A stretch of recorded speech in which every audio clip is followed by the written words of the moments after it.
นไฟยนช่วยไวเป็นเฮินกุกกู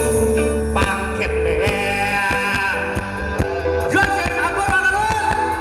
เฮ้ยพวกมันได้ไฟเป็น3 คนที่เขานะเอาครับเอาจบเยอะครับพวกพ่อมาข่าวเรียนตั้งทำเลยกันนะโอ้ยก็โอ้ยสิเขาเปลี่ยนเฮินเป็นยิงก็เยาก็สั่นแรกคือน้องยิงเก่าก็คนเดียวปิดเสาต้นเป็น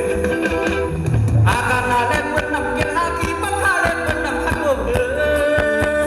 คือหน้าดันหน้าพยายามพัดเก่าบอกแล้ววันเดียวเกี่ยวกินน้องน้ำต้องยุ่งดื้อดังเกินไปแล้ว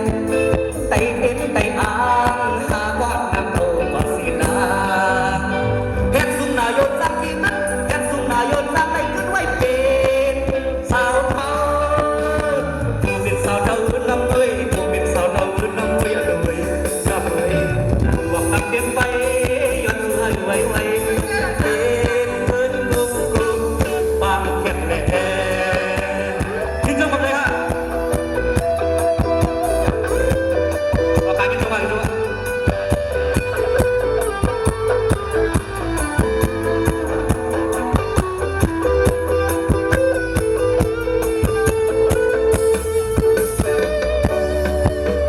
เฮ็ดสุ่มนายนสักทีนั้นเฮ็ดสุ่มนายนสักได้ขึ้นไว้เป็น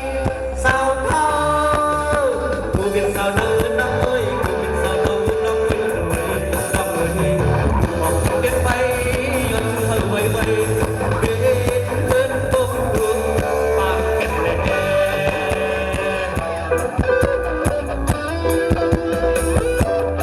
ขอครับขึ้นชมกับใจคุณพ่อครับมีปัญหาอะไรกันแล้วเนาะ